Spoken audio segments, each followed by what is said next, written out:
আসসালামু আলাইকুম। আমি এখন রান্না করব ডাঁটা দিয়ে, আলু দিয়ে, ডাঁটা দিয়ে, মাছের মাথা দিয়ে, ডাঁটায় শাকে সব মিলিয়ে নিয়েছি। কচি কচি ডাঁটার শাক, ছোট ছোট ডাঁটায় আর শাকে একসাথে কেটে নিয়েছি। রান্না করব মাছের মাথা দিয়ে, রুই মাছের মাথা দিয়ে ডাঁটার শাকগুলো রান্না করব।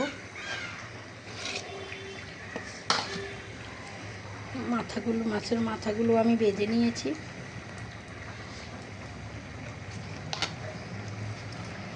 দিয়ে দেবো একটু তেজপাতা,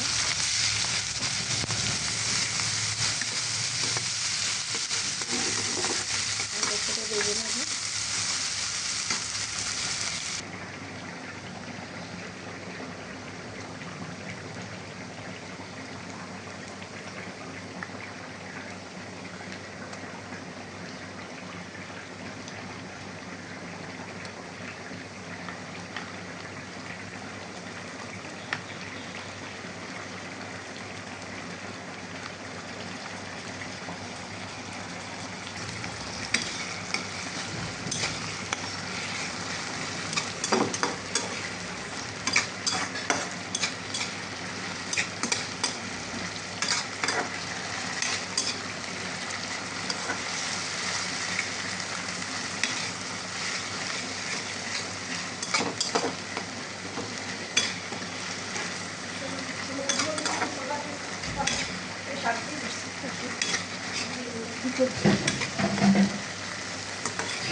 মশলাগুলো কষানো হয়ে গেছে, এবার এতে দিয়ে দেব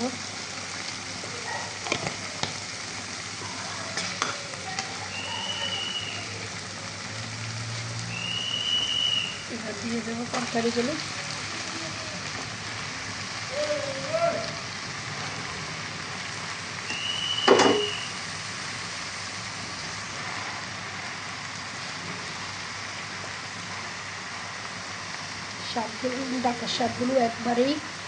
ডাঁটাগুলো একবারে কষি। এতে দিয়ে দিয়েছি আমি কিছু আলু এবং কাঁঠালের বিচি। এই সিজনে আমার কাছে এই সময়ে কাঁঠালের বিচি খেতে খুবই ভালো লাগে। আর কাঁঠালের বিচি এখন সব কিছুর সাথেই ভালো লাগে, দিলে মানায়। দিয়ে দিলাম লবণ। এবার আমি একটু দিয়ে দেবো হলুদ মরিচ।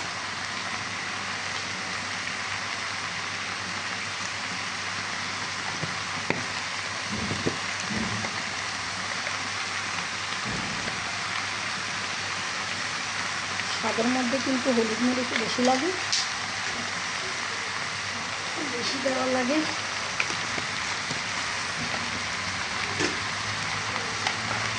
দিয়ে দেবো কিছু রসুন কাটা, দেবো কিছু মরিচ কাটা,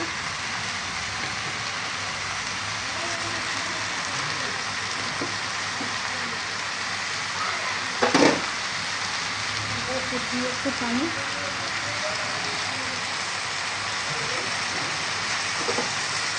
মশলাগুলো যেন নিচে লেগে না যায় তাই একটু পানি দিয়ে দেবো।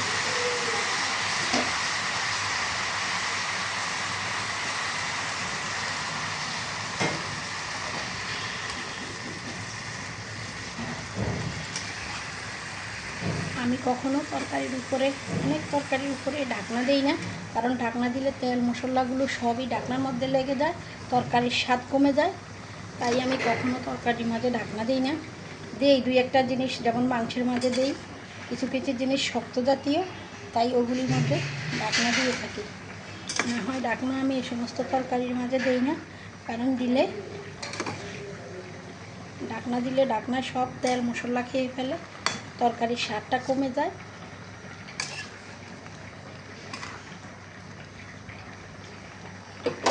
এবার হোক, তখন দেখাবো আপনাদেরকে।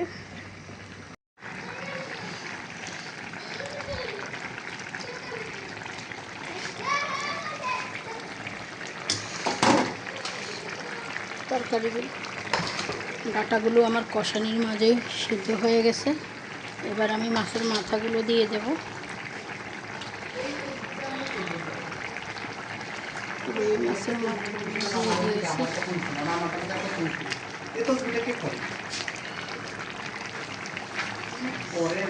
দিয়ে দিয়েছি মাছের মাথাগুলো।